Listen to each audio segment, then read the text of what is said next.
mahigit kumulang 1 oras mula sa sentro ng Banawe, naganap ang ikatlong Orpi at Bangaan sa Bangaan Village, Bangaan, Banawe, Ifugao. Masama man ang panahon, hindi yun hadlang para sa pagkakaisa ng komunidad dito sa Bangaan Village. Ang Orpi ay isinasagawa nila pagkatapos ng planting season bilang pasasalamat sa may likha. At hindi lang ito para sa komunidad ng Bangaan.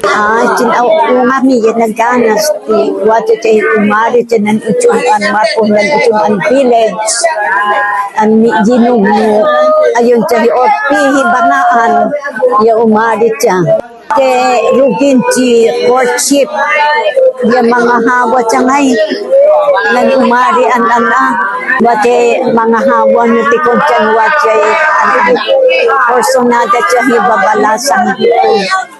At ngayon, kahit ang mga dayuhang turista ay nakikiisa sa pista.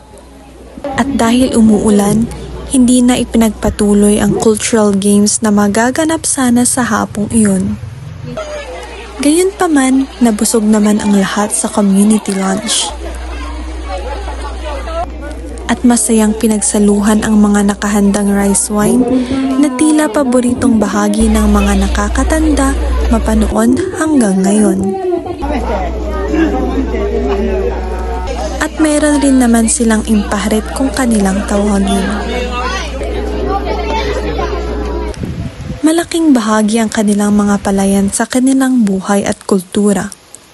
Kaya't ayon sa kanilang barangay captain, ginagawa nila ang kanilang makakaya upang mapreserba ang kanilang pagiging UNESCO Heritage Site. Kaya rin sila may heritage fee para pandagdag suporta sa preserbasyon nito. May heritage fee,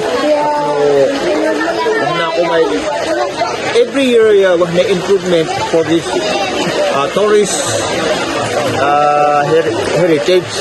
So wahna mo ini ang heritage fee to maintain this crisis and this heritage.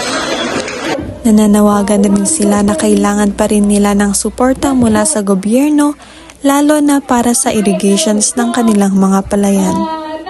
Nagkaroon din ng botohan kung sino-sino ang mga susunod na mag-oorganisa sa kanilang ika-4 na Orpi, upang masiguradong magiging maayos at masaya ulit ito.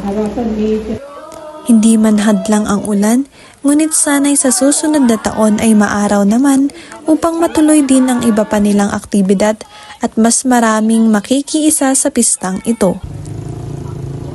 Pichi Clarice Tillay para sa Baguio Herald Express.